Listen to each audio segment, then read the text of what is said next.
Right, hello. This afternoon I've got Richard Eason with me from CycleFox. Hi, Richard. Hi there, Laurence. How you doing? Good, thanks. We're doing these sort of little interviews with people who've been on the first homeschool that we launched last year, and Richard's been kind enough to spend a few minutes with us just telling us a little bit about his startup and also talking through some of the things he experienced taking part in the homeschool and tips for people who want to be able to take the course this time around. So, yeah, Richard, do you want to just do a quick intro about CycleFox, what you do, and maybe give people an insight on how they can get involved if they want to participate? Yeah, sure. Yeah. So I've started up at CycleFox. So I've been working on it for about 12 months.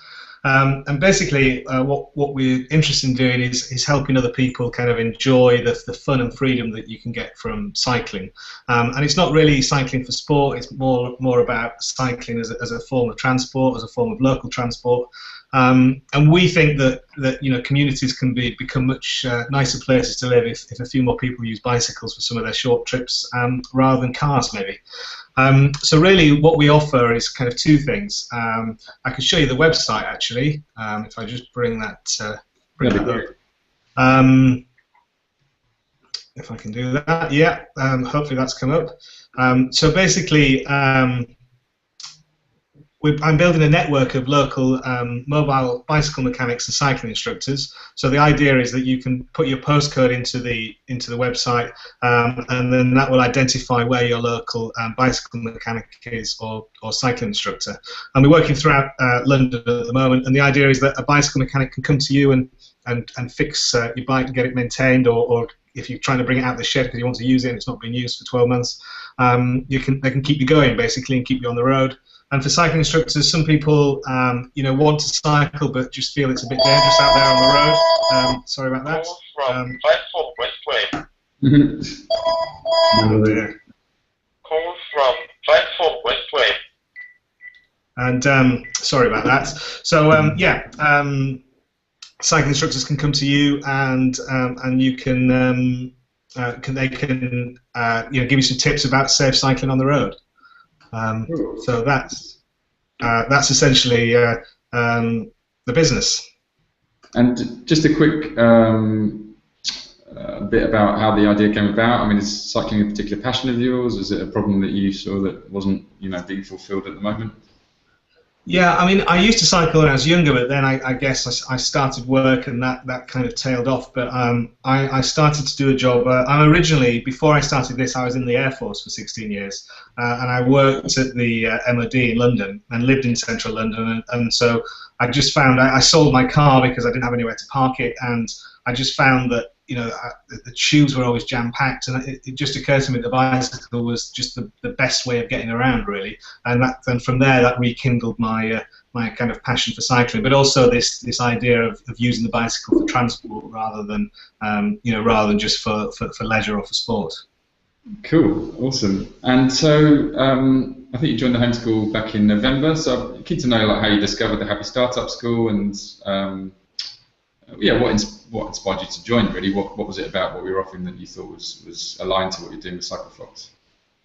Yeah, well, I think I've been working away on this, say, for about 12 months, and I just think the thing that attracted me about the startup school was that there'd be other people in a similar position where I could share ideas with. So sharing ideas with other people rather than just working in isolation as a startup. This is not good, is it? Oh, is that your investor on the line? yeah. I think business is good. Clearly, I don't know how to turn the volume off on that.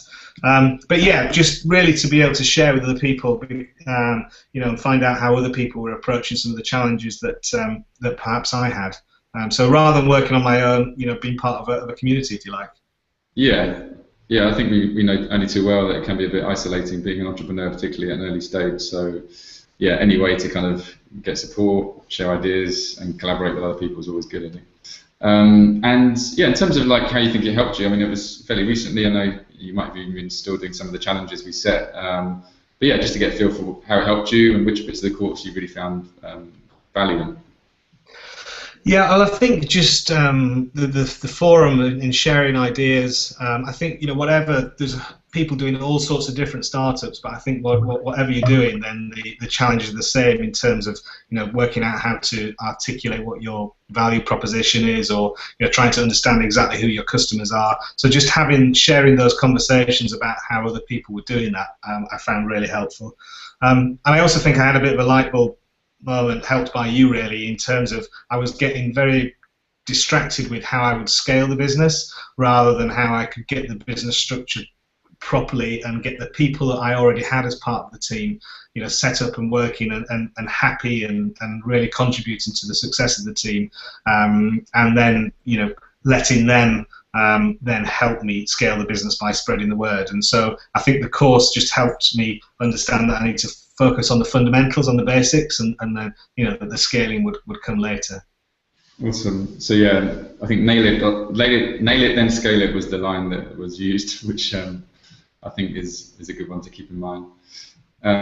Cool. And in terms of this was the first time we ran the course, so we've been open to feedback, and we want to make it an amazing online learning experience for everyone who takes part. So bits of you for the course that could be improved next time, and how we can make it better for others joining.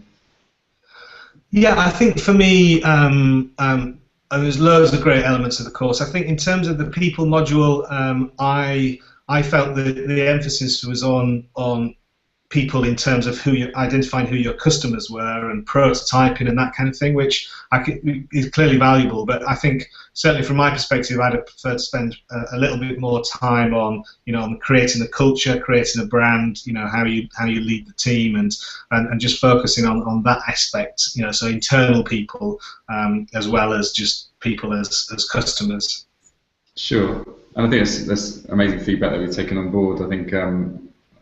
We're trying to find this balance between people at a really, really early stage and then people who've already got an existing team that they're trying to get the most out of. So I think some of the challenges we set, like creating your manifesto and putting these kind of foundations for the branding, should help on that front. I think it's, we're definitely going to touch a little bit more on maybe the leadership side in terms of how you can use these artifacts and things you've created to be able to then rally a team and kind of, I suppose, build internal support for what you're doing rather than just customers and partners. Yeah, great. Cool. And in terms of, finally, before we go, any advice for anyone joining the school, given what you know now? Is there anything that they could prepare for, or ways they can get the most value from the course, given your experience?